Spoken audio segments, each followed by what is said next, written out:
Boa noite a todos. Uma grande satisfação reencontrá-los nesta quinta-feira, depois de uma pequena pausa, né? E uma quinta-feira muito especial, então eu conversei já com o Marcelo, para eu dividir em dois momentos. Nós temos 1h30 de encontro, então nós vamos finalizar a segunda parte da obra da Joana de Ângeles, Ser Consciente, hoje. E depois eu gostaria de ter 30 minutos para conversas mais informais, para que eu possa me despedir devidamente de todos. Então aí eu vou apresentar algumas mudanças, mas estaremos sempre juntos, de uma forma ou de outra. Mas aí eu gostaria de agradecê-los ao final da fala de hoje. Mas antes de retomarmos a leitura, vamos fazer nosso momento de introspecção, de silêncio, de recolhimento íntimo, para levarmos os nossos pensamentos em direção ao Altíssimo, agradecendo por todas as oportunidades, agradecendo pela nossa vida, pela nossa família, pela nossa saúde, pelo nosso bem-estar, pelo nosso aprendizado. Agradecendo pela oportunidade de estarmos reunidos hoje, estudando, aprimorando-nos, burilando-nos, para que possamos nos tornar cada vez melhores, colocando-nos assim com humildade à disposição da espiritualidade superior para o exercício do bem no mundo. Que assim seja. Bom, nós vamos encerrar o eixo fatores de desequilíbrio e depois o próximo eixo, que é o último da segunda parte da obra, que reúne 3 capítulos, o 6, o 7 e o 8. Eu vou retomar também esse slide, porque como nós tivemos a ausência na semana passada, só para termos a conexão, né? Então nós falávamos sobre fatores de desequilíbrio, falamos sobre o amor, lembrando qual o conceito de amor, qual a ideia de amor como fator desequilibrante da psique, o ciúme, a possessividade, a autoimagem distorcida, o egoísmo, e muitas vezes recebem esse nome indevido, mas é utilizado no dia a dia. Utilizamos o amor de forma bastante displicente. E o segundo fator de desequilíbrio, o terceiro fator de desequilíbrio é a angústia. Então vamos retomar a angústia que nós não fechamos ainda. Então, alguns parágrafos para conduzir o nosso diálogo hoje. Falando sobre a angústia. A insegurança pessoal decorrente de vários fatores psicológicos gera instabilidade de comportamento, facultando altas cargas de ansiedade e de medo. E isso é bastante interessante, porque a angústia ela está associada à ideia de ansiedade e medo. Mas a angústia é um pouco mais profunda, porque ela traz uma ideia de ansiedade e medo generalizados, quando não há um objeto claro de direcionamento da minha ansiedade ou do meu temor. Então, a ansiedade, nós demos exemplo na semana retrasada, é um pouco mais simples de identificar, porque você reconhece. Então você fala, estou ansioso porque eu tenho uma avaliação, porque eu tenho uma reunião muito difícil, porque eu tenho uma conversa muito difícil para realizar, porque eu tenho um problema para resolver. Isso me causa uma ansiedade. E isso é natural, porque isso mostra uma preparação psíquica, e o corpo acompanha, nós vemos reações fisiológicas a isso, uma preparação para algo que nos causa preocupação. Então, bem direcionada, bem conduzida, é extremamente importante, porque isso nos faz treinar antes, nos prepararmos. Planejamento, disciplina, perseverança, preparação, para cumprir aquela tarefa que nos causa ansiedade. O problema é o desequilíbrio, por isso, fatores de desequilíbrio. E essa ansiedade, ela pode se converter numa crise de ansiedade. Então, diante de um desafio, diante de uma atividade complexa, como, por exemplo, uma avaliação, para ficarmos em algo mais simples, né? Tem que fazer uma prova, tem que cumprir com uma avaliação, a pessoa pode ter uma ansiedade tão intensa que a impede, ela não só não se prepara, como a impede de comparecer e de realizar aquela tarefa. Aí nós temos uma ansiedade que limita a atuação da pessoa no mundo. Ela precisa de apoio, orientação, todo um trabalho para que ela consiga lidar melhor com a sua ansiedade. A mesma coisa o medo, que há uma certa relação. Geralmente, quando sentimos essa ansiedade por algo, nós temos medo, por exemplo, do fracasso. Eu tenho medo de fracassar nessa avaliação. Eu tenho medo das decorrências desse possível fracasso.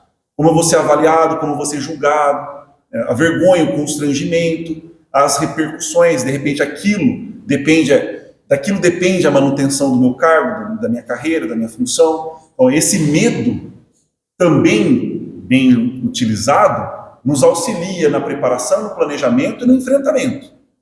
Mas em desequilíbrio, pode se converter numa crise de pânico, altamente paralisante, impedindo a pessoa de construir mecanismos de adaptação e de enfrentamento dos desafios da vida. Agora, quando nós não temos um objeto, né, então ainda assim, quando a gente fala da crise de ansiedade, da crise de pânico, nós conseguimos reconhecer minimamente o objeto, por mais abstrato que ele seja. Agora, quando isso se torna generalizado e muito constante, isso pode se converter em algo mais profundo, que nós chamamos aqui de angústia. Então, sentindo-se incapaz de alcançar as metas a que se propõe, o indivíduo transita entre emoções em desconcerto, refugiando-se em fenômenos de angústia, como efeito da impossibilidade de controlar os acontecimentos de sua vida.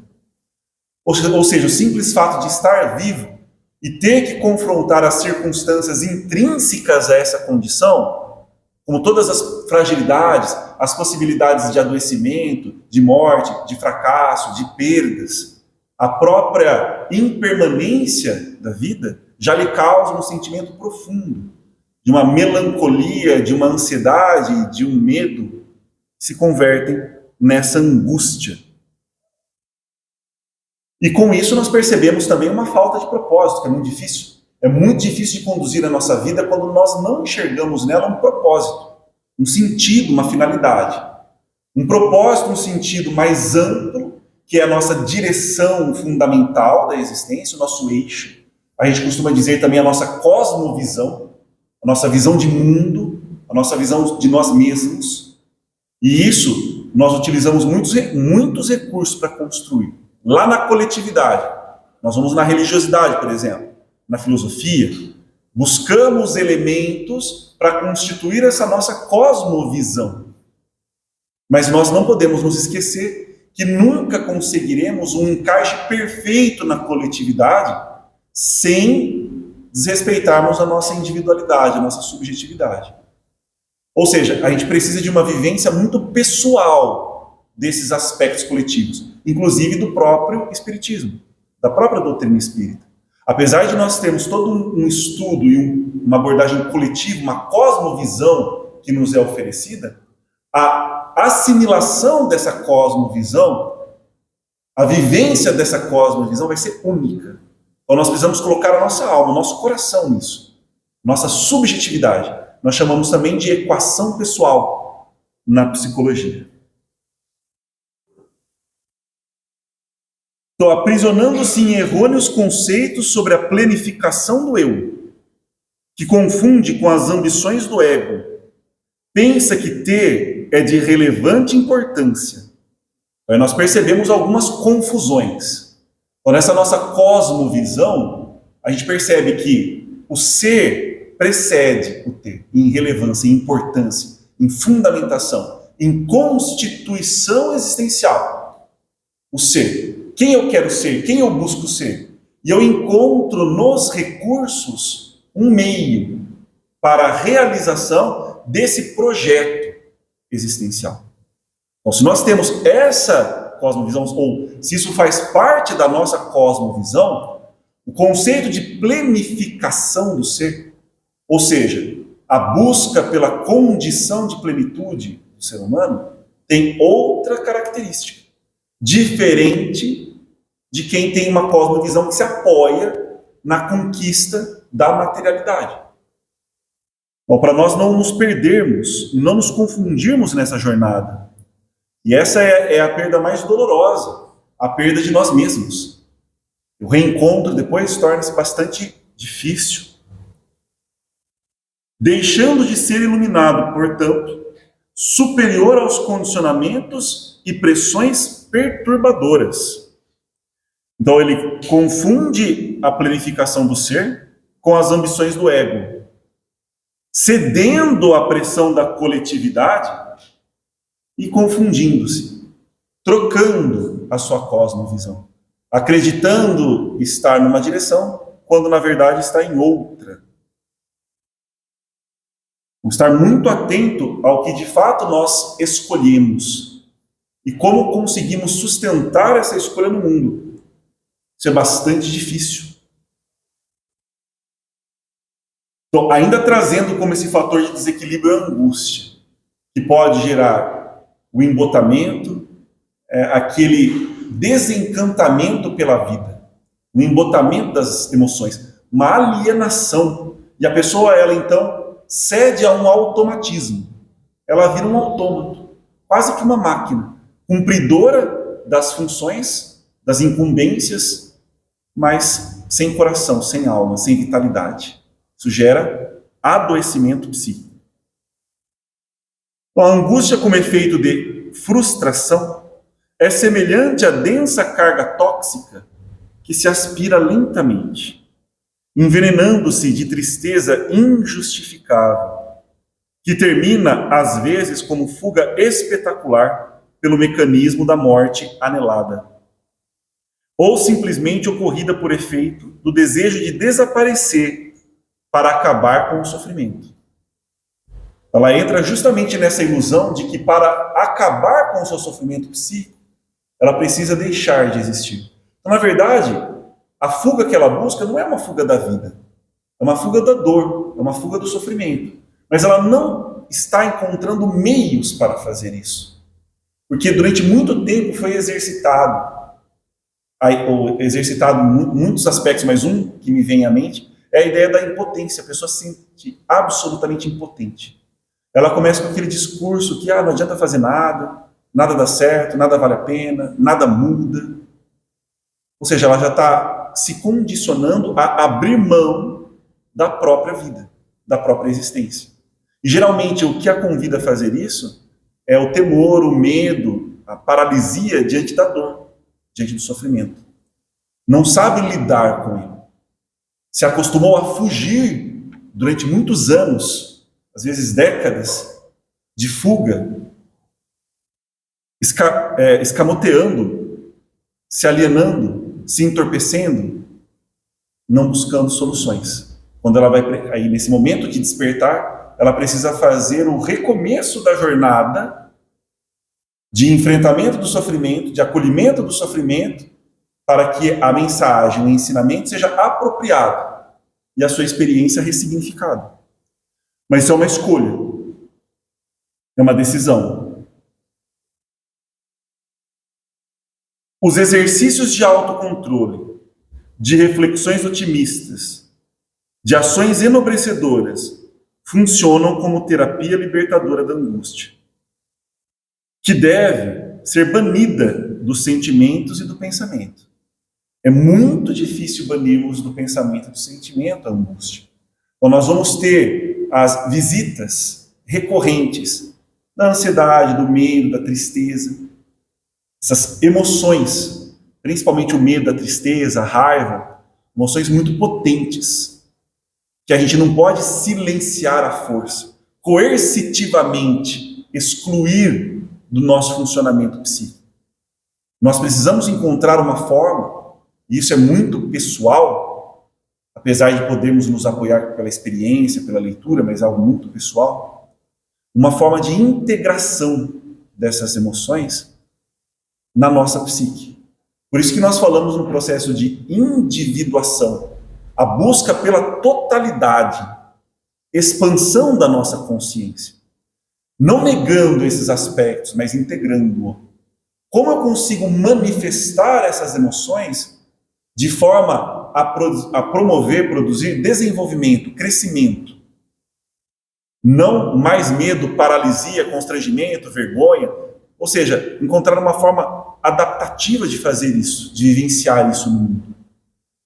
Convertendo em criatividade, em decisão, assertividade, autoconfiança, ação. Então, essas reflexões otimistas e ações enobrecedoras constituem a nossa terapia. Mais uma vez, reforçando a importância do pensamento. Quais são os pensamentos que eu converto em hábitos? Quais são os meus hábitos mentais? E esses hábitos mentais me auxiliam na vivência dessas emoções. As emoções, elas não são racionais.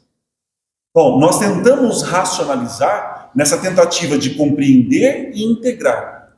Mas a sua manifestação não obedece a uma lógica racional. O afeto, a tristeza, a raiva, essas emoções, elas não precisam ser perturbadoras, mas elas não podem ser a tentativa de domesticá-la pela razão. Vocês já sentiram angústia? Vocês reconhecem a angústia na vida de vocês? É muito mais importante do que só a leitura, né? Percebe? Então, quando a gente lê um texto desse que vai falar sobre o ser humano, a gente precisa se colocar na leitura e reconhecer o momento em que eu tive uma crise de ansiedade, eu tive uma crise de pânico, ou eu estive muito próximo a sentir uma crise de ansiedade, uma crise de pânico, porque aí a minha experiência ajuda a vivificar o texto. Não é uma letra morta. Então, quando a gente fala de angústia, eu sei reconhecer a angústia, porque eu a vivenciei. Então, ao reconhecer a angústia, eu consigo compreender as sugestões que o texto me traz para vivenciá-la, ou superá-la, aprender. Vamos falar então sobre o rancor. O rancor como fator de desequilíbrio. A criatura humana tem a destinação da plenitude. Isso também é uma crença da nossa cosmovisão. Nós acreditamos que o ser humano, está destinado a alcançar essa condição de plenitude. Nós estamos nesse processo. O seu passo existencial deve ser caracterizado, então, pela confiança. E os acontecimentos desagradáveis fazem-se acidentes de percurso. Então, olha como a nossa perspectiva muda. Então, essa questão de referencial é muito importante. Nas ciências exatas é fundamental, né? Porque aí, quando a gente estuda física, nós vemos nas leis da mecânica que não existe movimento absoluto ou repouso absoluto. Estar em movimento ou estar em repouso depende do referencial. Então, a gente precisa estabelecer um referencial. Onde você coloca o seu referencial? Só para a gente fazer uma metáfora. Porque aquele referencial vai te dar uma perspectiva para enxergar os eventos da sua vida de uma forma específica. Como que você enxerga o sofrimento na sua vida? Como que você enxerga as crises na sua vida?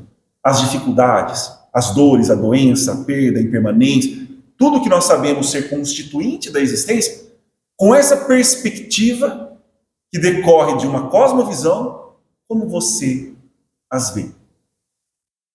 Isso vai nos dar segurança, mais confiança, ou menos, dependendo da perspectiva. Então aí a gente vai fazer a tentativa de mudança de perspectiva.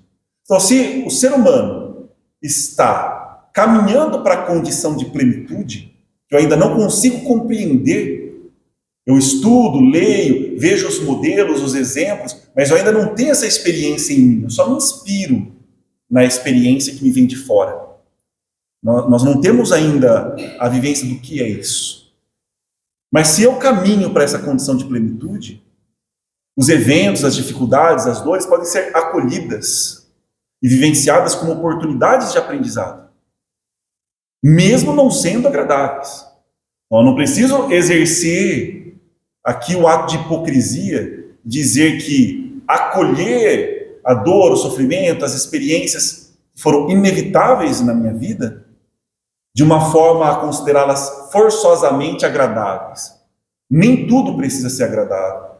E aí a nossa cosmovisão, que também é uma decorrência de uma abordagem filosófica muito interessante, nos diz que nem tudo que é agradável é bom. Então, misturar os conceitos agradável e bom traz muitas dificuldades existenciais.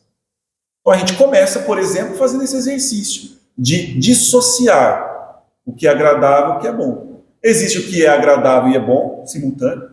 Existe o que é agradável e não é bom. e existe o que é desagradável e é bom.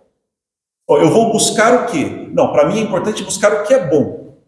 Se agradável e bom, melhor. Mas desagradável e bom, eu preciso não tê-lo, porque aquilo é bom para mim, para o meu desenvolvimento. Então eu vou extrair a experiência de aprendizado necessário para que eu consiga me aproximar dessa condição de plenitude. Então, os acontecimentos desagradáveis fazem-se acidentes de percurso, que não interrompem o plano geral da viagem. Então não vamos fazer desistir, gerar aquela angústia paralisante, aquele medo paralisante, aquela ansiedade paralisante, ou tristeza paralisante, a ponto de me colocar prostrado, sem ação. Ou seja, sempre me convidando a desistir.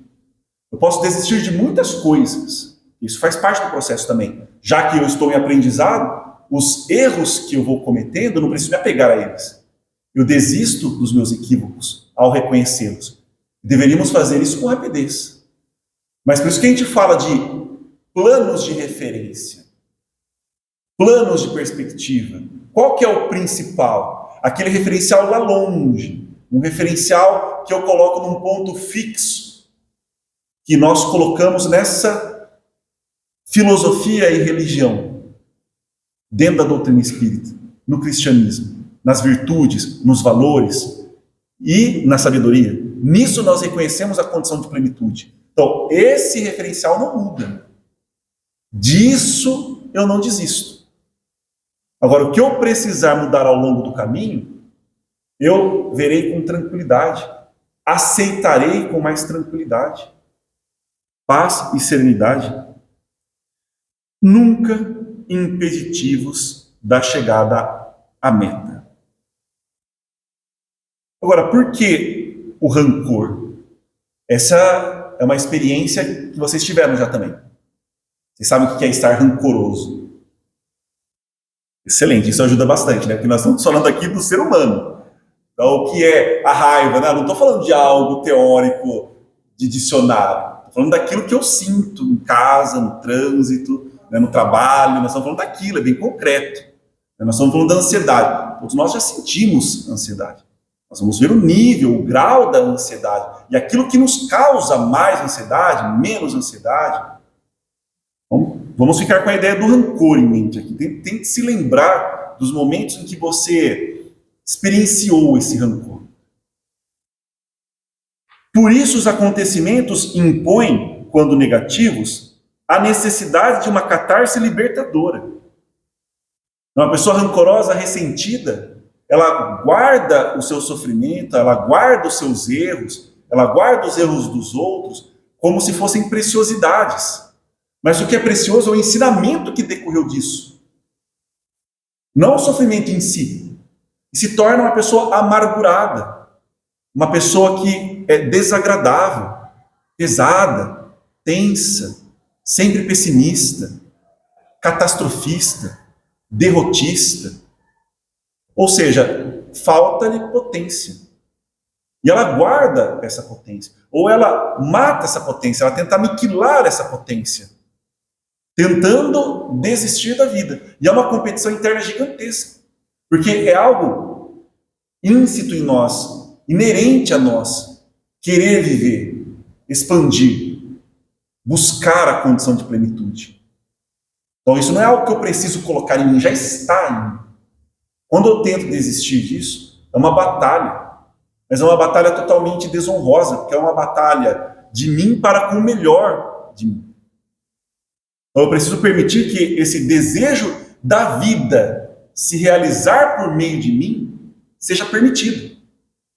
A vida quer se realizar por meio de cada um de nós. Sua obra. Como eu posso permitir que a vida se realize por meio de mim? Com certeza não vai ser sendo rancoroso, extremamente derrotista, amargurado, ressentido, tentando sempre me diminuir ou me comparando com o outro. Não, eu quero ser exatamente como o outro. Eu quero que a vida se manifeste em mim como se manifestou no outro. Não faz sentido. A história de cada um é única. Somos nós que temos esse péssimo hábito de estabelecer esses valores comparativos. E a péssima tendência de considerar a do outro sempre melhor que a nossa.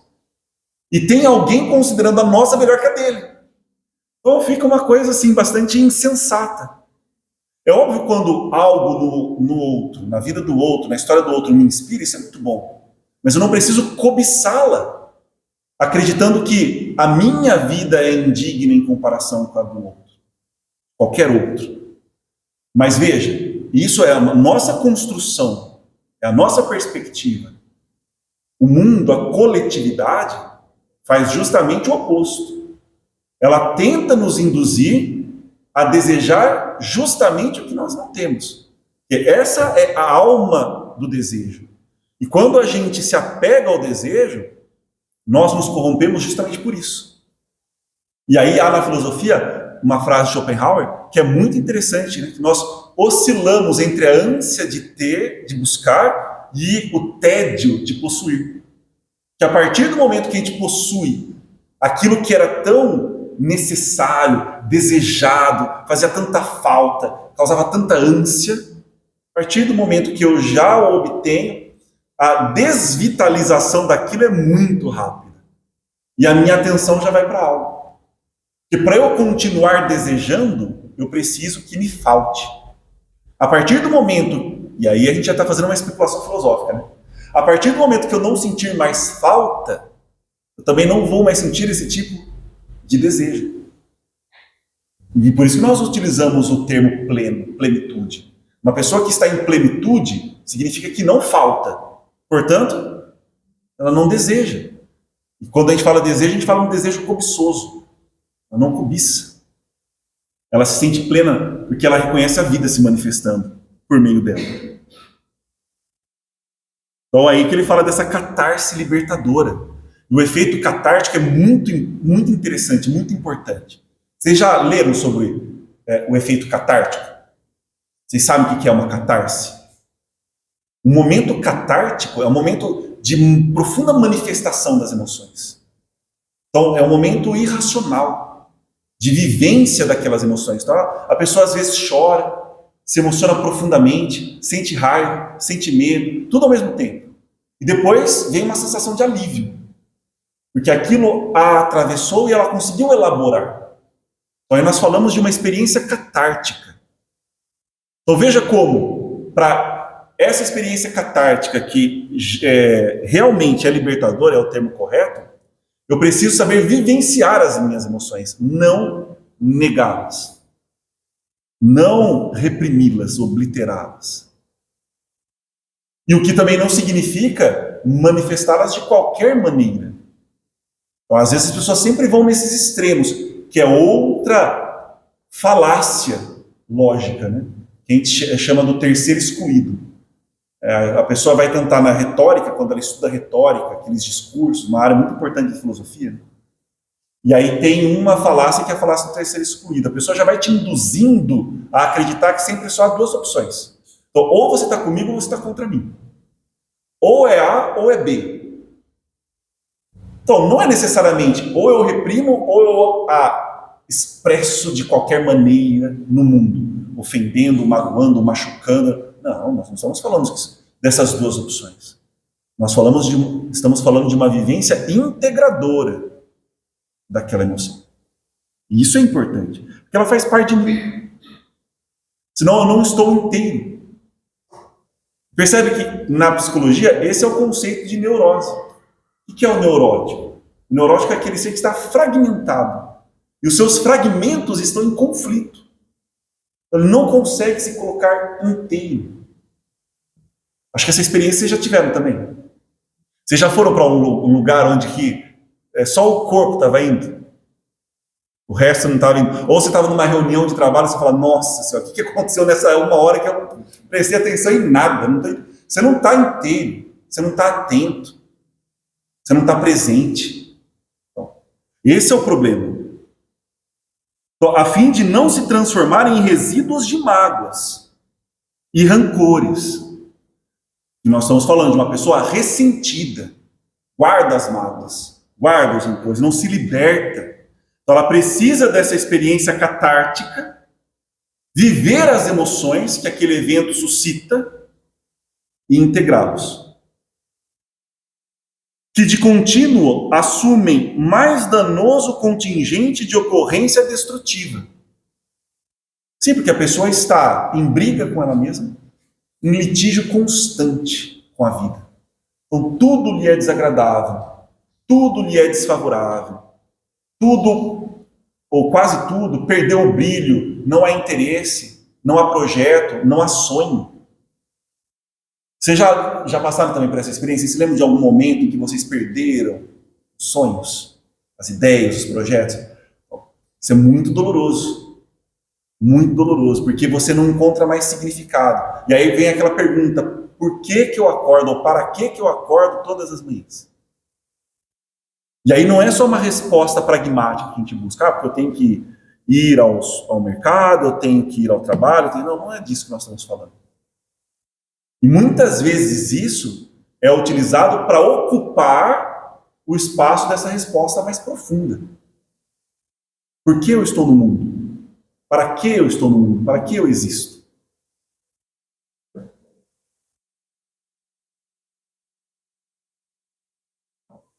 Vamos ir em frente falando um pouquinho mais sobre o rancor.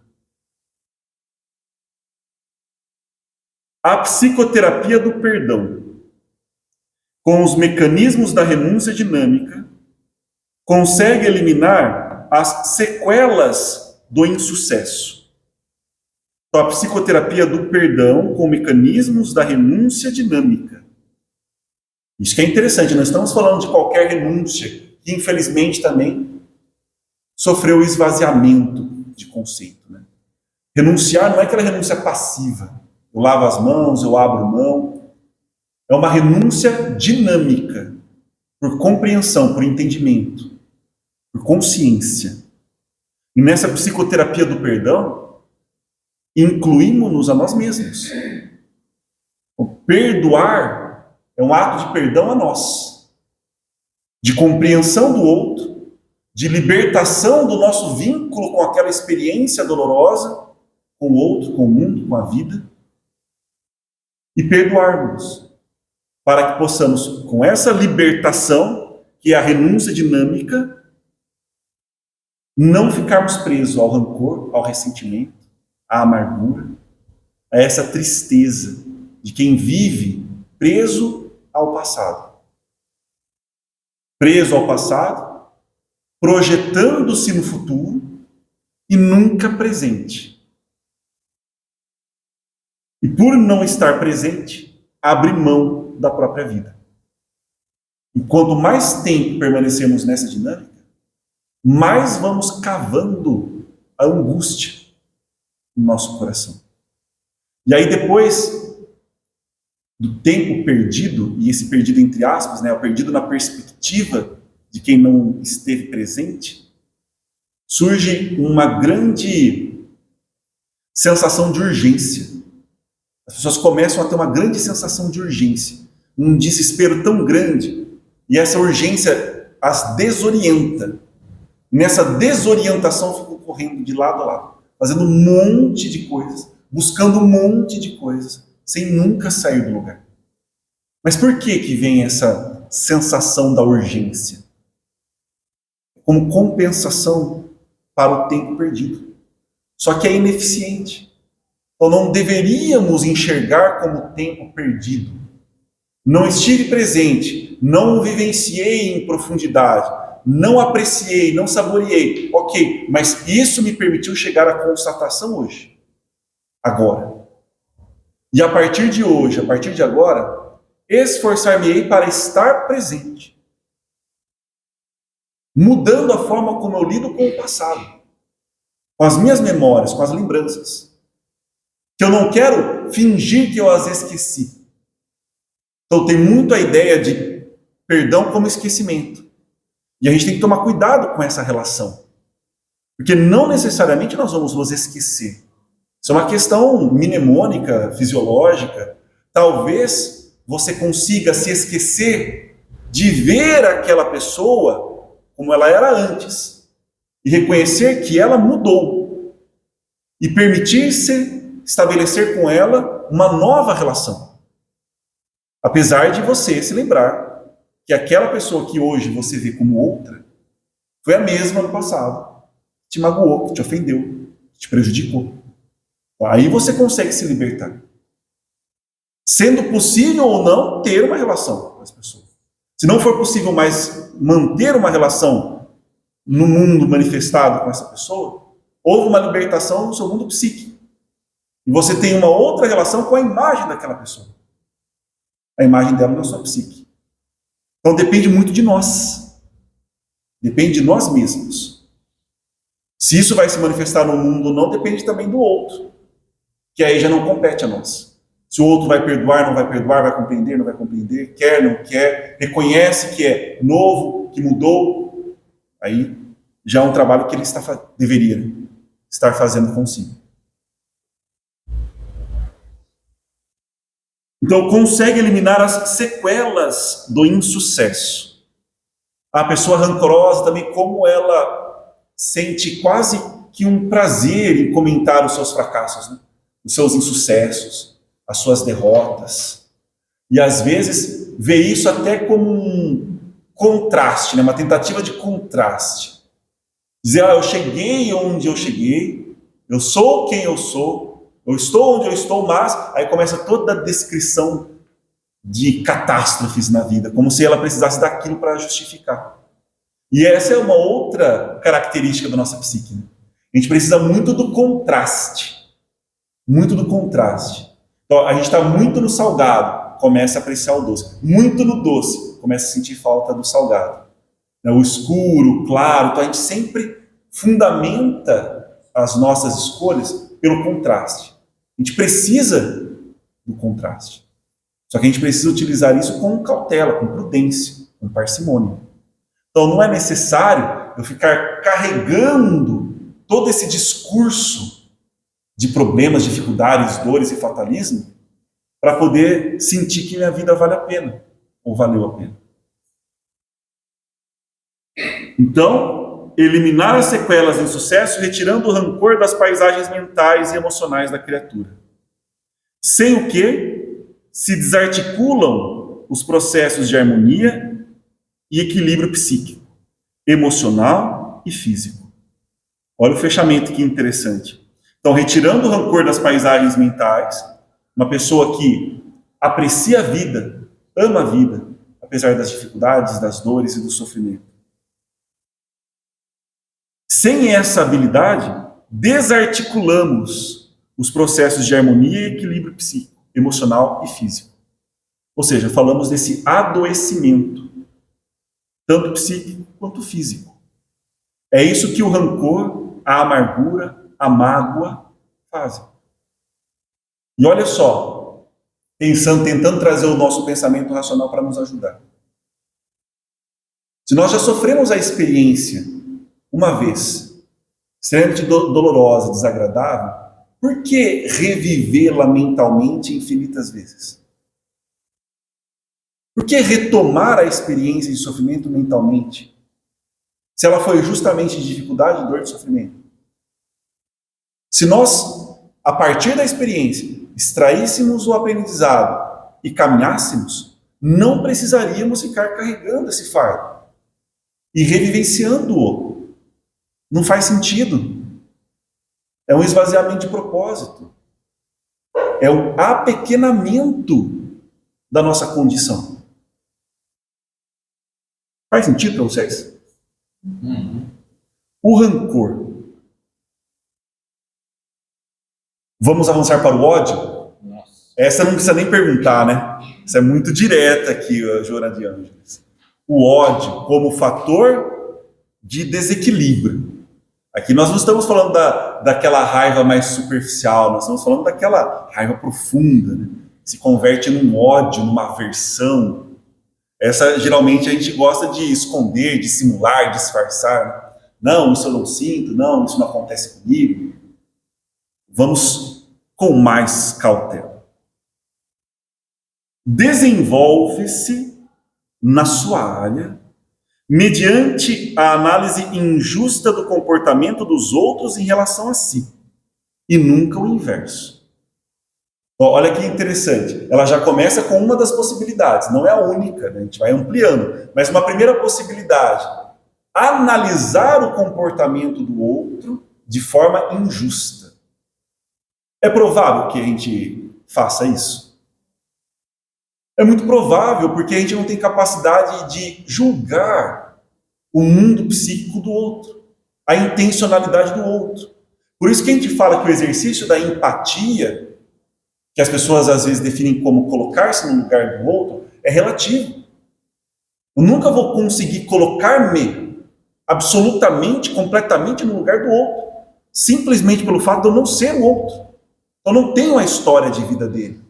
Eu não tenho o funcionamento psíquico dele. Não tenho a equação pessoal dele. Agora, isso não significa uma tolerância ingênua, uma condescendência com brutalidade, violência. Não estamos falando nada disso. E aí é outro equívoco, né? Então, toda vez que a gente fala do fato, não, eu compreendo. Então, se você compreende é porque você concorda. Se você compreende é porque você é cúmplice. Não. Quem disse que essa associação é direta assim? A minha tentativa de compreender é justamente para que eu possa, se necessário, me defender do outro, me posicionar adequadamente, estabelecer qual a relação que é possível estabelecer, ou nenhuma relação é possível estabelecer naquele momento, seguir com o aprendizado. Então, a compreensão não significa que eu vou me submeter, que eu vou ser submisso, que eu vou ser tolerante com injustiça, com violência, com agressão, com desrespeito. Jamais. Isso seria um grande contrassenso. Agora, eu não posso acreditar-me possuidor de uma capacidade que eu não tenho. É de julgar o outro. Por que ele fez aquilo? Por que ele é assim? Por que ele é alcoólatra e eu não? Olha, eu não consigo, eu não sou alcoólatra. Eu consigo. Por que ele não consegue? Por que ele é isso? Por que ele é aquilo e eu sou isso? Isso é um exercício tão pueril. Então, não tem base para se sustentar. Então, ou a gente se disponibiliza, se coloca à disposição para auxiliar, e essa disposição vai depender do desejo e da vontade do outro, não só nossa. Ou então a gente se recolhe. Ficar julgando, condenando, não vai promover nenhuma mudança. E o que nos interessa mais é o desenvolvimento humano. Agora, é óbvio que pela vivência em sociedade, em alguns casos é necessário uma contenção. É necessário contenção porque são necessárias regras para a convivência social. E quando essas regras são desrespeitadas, significa que essa pessoa precisa reparar, precisa de auxílio. Então, percebam como é complexo, né? Não é tão simples e infantil nós romantizarmos todo esse processo. Mas aqui o convite é muito claro, direto. Faz muito sentido. Toda análise categórica, com verdades absolutas, com certezas absolutas, é injusta. Eu estou adentrando um espaço que eu não posso adentrar, eu não consigo adentrar, não é possível adentrar, que é a psique, o coração de outro ser humano. Então, as nossas análises não são absolutamente justas.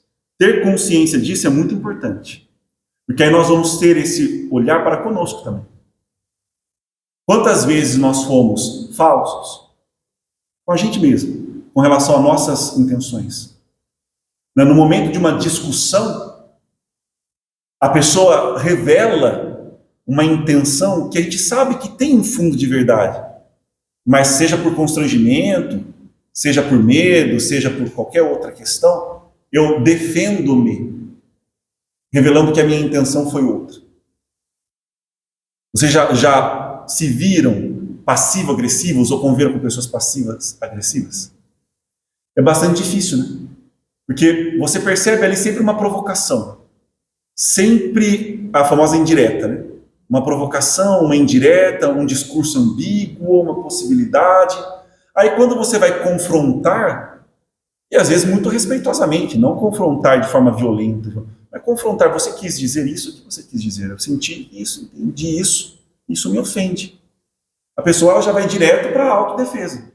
Não, porque você é muito sensível. Não, mas porque eu não estou falando nada, tá vendo? Não dá para conversar com você, porque acontece. E aí, como que fica a comunicação? Não fica, né? Porque não há comunicação. A comunicação pressupõe uma tentativa de entendimento do outro, não de convencimento. Então fica bastante complicado. Então, se a gente não consegue nem conversar, acho que poderíamos ser mais humildes nas nossas análises e nos nossos julgamentos. Fazendo-se vítima. A vitimização é um vício favorito do ser humano. Né? Fazendo-se vítima. E o rancoroso, é que você vê como dialoga, né? O rancoroso é uma pessoa que gosta muito de se colocar como vítima. A pessoa que coleciona mágoas, guarda rancor, ressentimento. É uma pessoa que gosta da posição de vítima.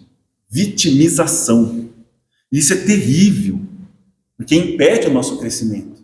É um atestado, é assinar um atestado de impotência, incapacidade. Porque passou a um conceito equivocado sobre a realidade. Deixa-se consumir pelo complexo de inferioridade, procedente da infância castrada, e descarrega inconscientemente a sua falta de afetividade, a sua insegurança, o seu medo de perda, a sua frustração de desejo, em arremessos de ondas mentais de ódio, até o momento da agressividade física, da violência em qualquer forma de manifestação. Aqui ela descreve um caminho possível, não único, mas possível, de manifestação e escalonamento dessa agressividade, dessa violência, culminando numa agressão física, numa violência física. Então, qual que seria a terapêutica? Uma terapêutica muito interessante para lidarmos com esse processo. O autoconhecimento. O autoconhecimento é o início de uma terapêutica muito interessante, muito importante. Porque eu vou perceber todas essas experiências que eu ainda coleciono como feridas, como mágoas, como ressentimentos, como dores, não elaboradas, não trabalhadas, não resolvidas, que constituem, configuram o meu complexo de inferioridade, me tornando hipersensível ao mundo, hipersensível ao outro, muito reativo. Então aí eu consigo revisitar a memória, por isso que a gente não fala de um esquecimento, não é obrigatório o esquecimento. Esquecer às vezes não é vantajoso, eu preciso lembrar-me, mas tentando tirar todas essas ilusões e máscaras de análises injustas, de vitimização, de culpabilização, para um acolhimento dessa experiência passada, que me permita elaborá-la e colocar-me no mundo de forma mais seguro, confiante, feliz, autêntico, envolvido com a vida. Seria uma terapêutica muito interessante. Mas quantas pessoas gostam de exercitar o autoconhecimento? Ler filosofia, religião, nas áreas que lhe competem. Mesmo que ela busque uma cosmovisão diferente da nossa, tudo bem. Nós não vamos brigar por cosmovisões. Nós vamos respeitá-las.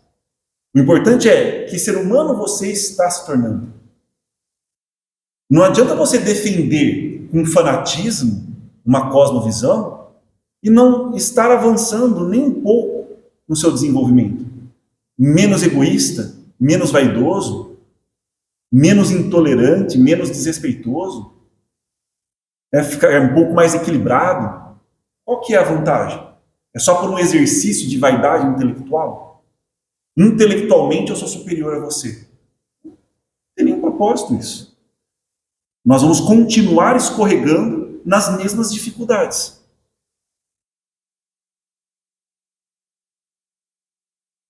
Então, saímos dos fatores de desequilíbrio e vamos para condições de progresso e harmonia. Reflexões bastante interessantes e sugestões muito oportunas. Condições de progresso e harmonia, então. Enquanto a criatura não se despoja dos artifícios com que se oculta, a fuga de si mesmo, ocultar-se de si mesmo, evitando desnudar-se em uma atitude infantil repressiva, qualquer tentame exterior para o progresso e harmonia resulta inócuo, não tem efeito, não apresenta resultado, porque é só artificial, é uma tentativa de mascarar.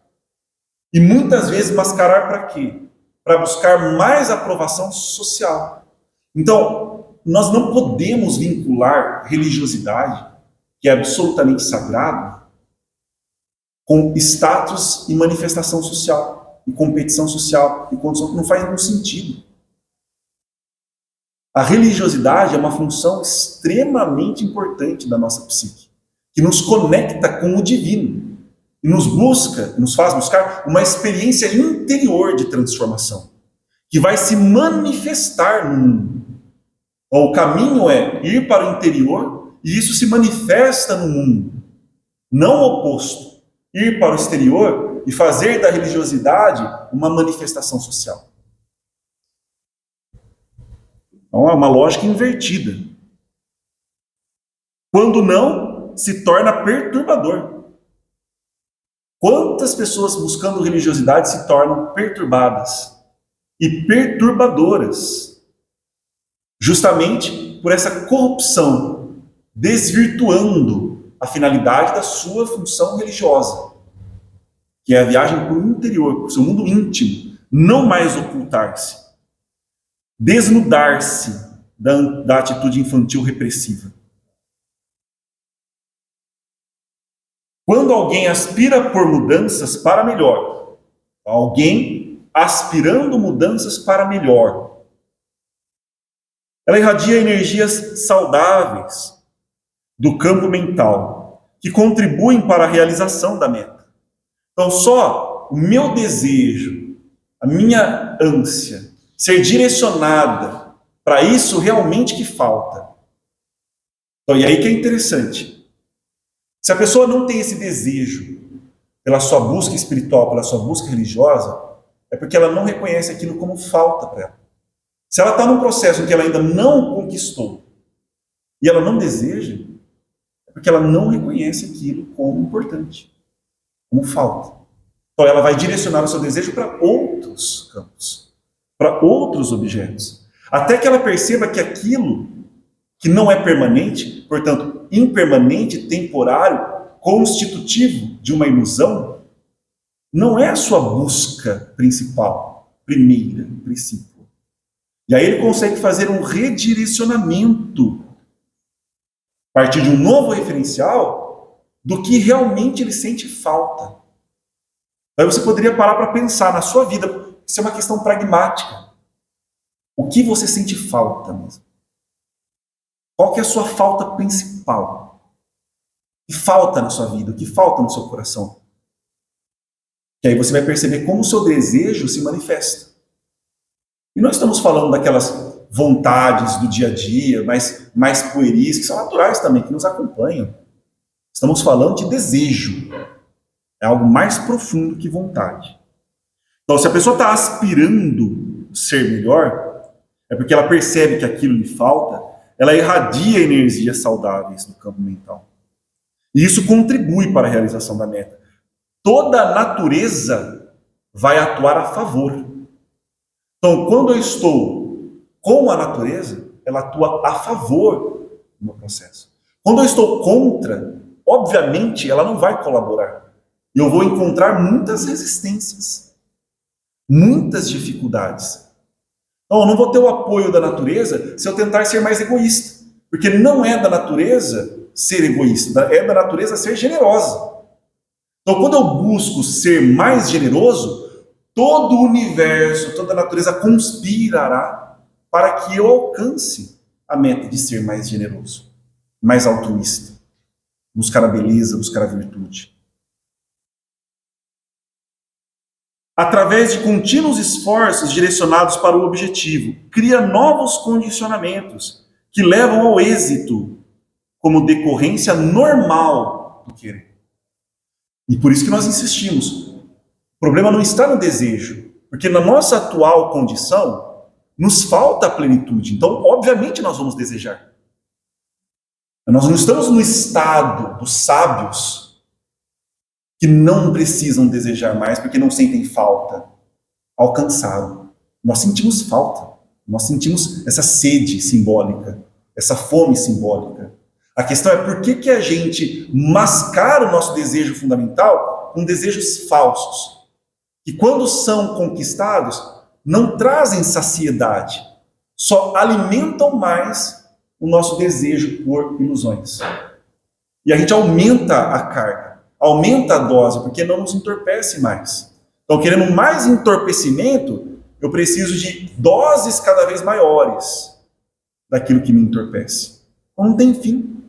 Só vai ter fim quando houver o esgotamento e o despertar para conseguir reconhecer realmente o que me falta. E aí os meus esforços terão direção. A minha vida terá brilho, terá encantamento, terá entusiasmo.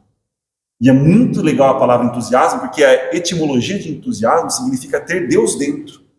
Estar com entusiasmo significa ter Deus se manifestando em você. Uma palavra muito bonita. Então, através de de contínuos esforços direcionados para o objetivo, que agora foi reconhecido, cria novos condicionamentos que levam ao êxito. Nenhum milagre ou inusitado ocorre nessa atitude que resulta do empenho individual. Então, existe a coletividade que nos apoia, reforça, oferece ideias, compartilha experiências. Ótimo, excelente, fundamental. Que inclusive é o que estamos fazendo aqui. A leitura juntos, trocando ideias, compartilhando experiências, motivando-nos. Mas isso não substitui o empenho individual, que aí é o único que vai trazer a realização disso que aqui está no mundo abstrato para o mundo manifestado da sua vida.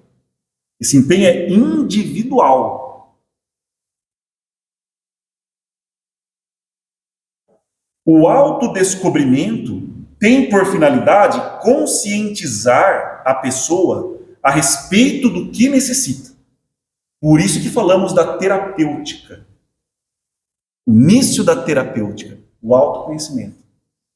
E aí que é interessante, eu gosto muito, tem um filósofo chamado Pierre Hadot, e ele fala da filosofia como exercícios espirituais.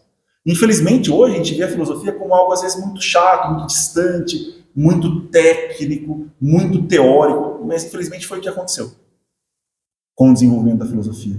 Eu gosto mais dessa abordagem que alguns consideram antiga, né? Uma abordagem mais antiga da filosofia, de ver a filosofia como algo mais prático, como exercício espiritual. Então, quando eu vou buscar a leitura num Platão, num Plotino, no próprio Pierre Hadot, num Aristóteles, num Spinoza, qualquer autor, eu vou tentar buscar ali uma possibilidade de desenvolver os meus exercícios espirituais, inspirado naquela filosofia, ou naquelas filosofias.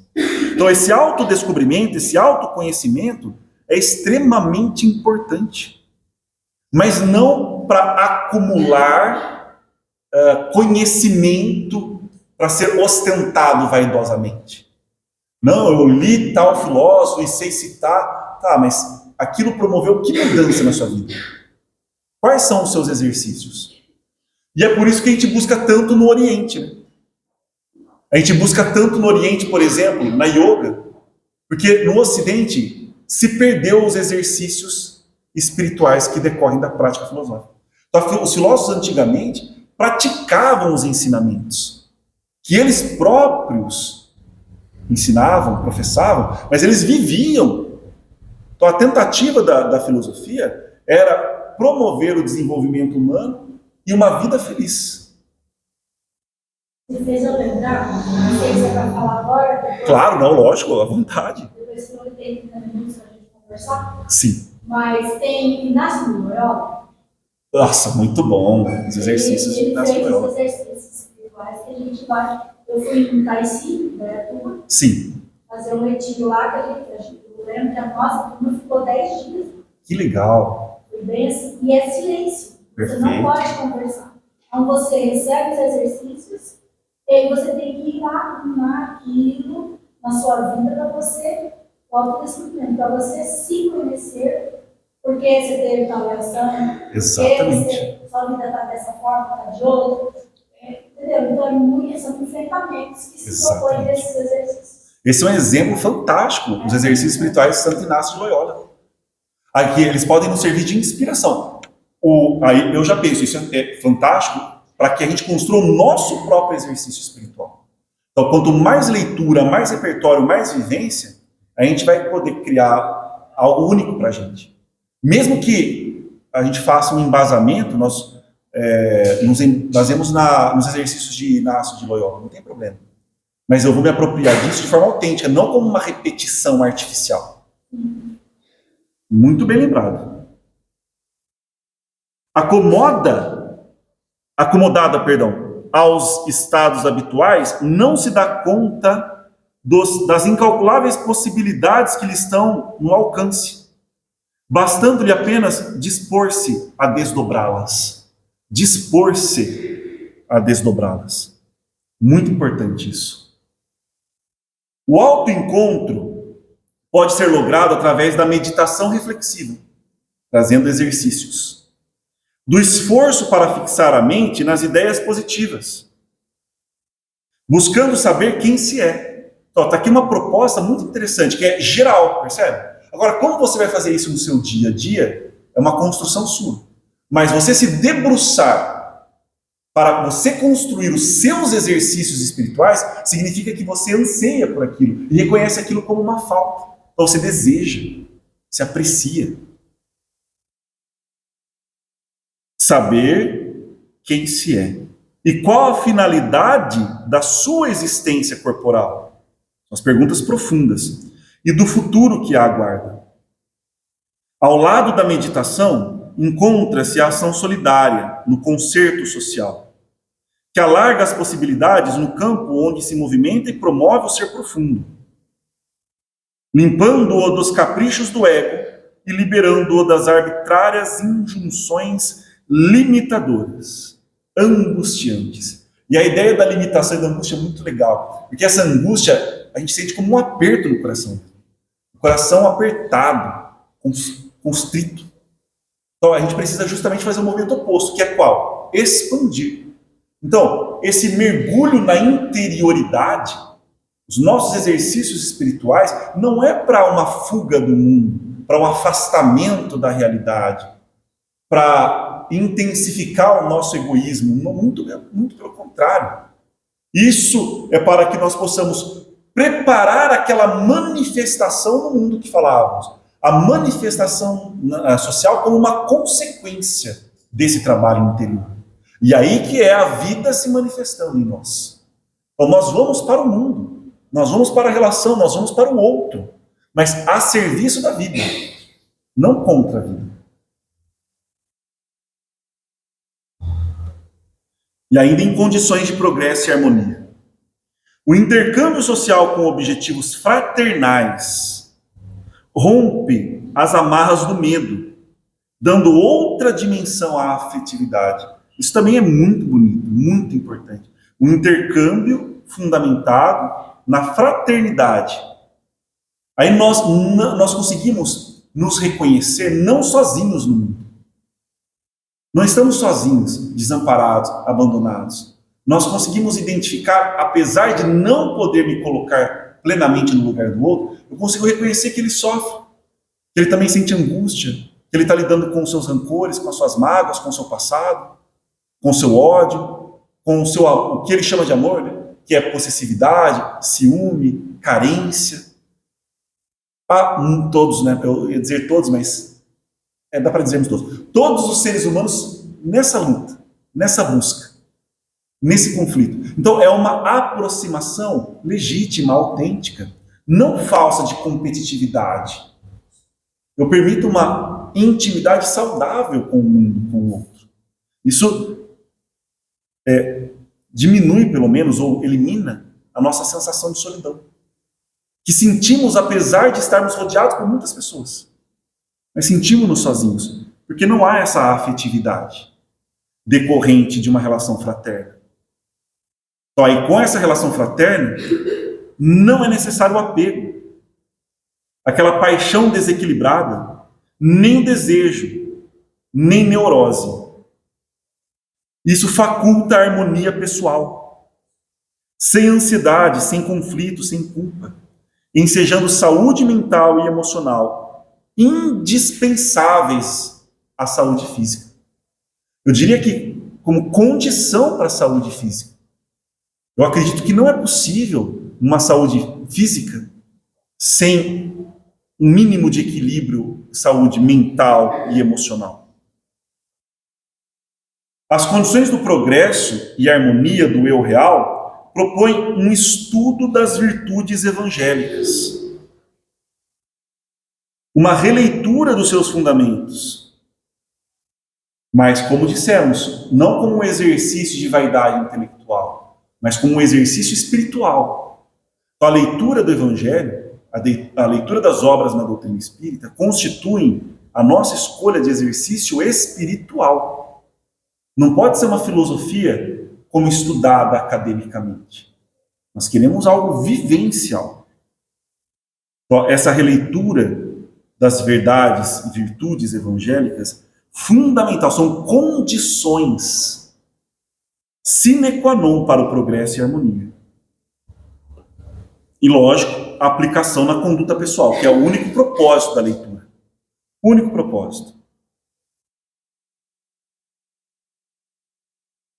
E assim encerramos a segunda parte do ser consciente.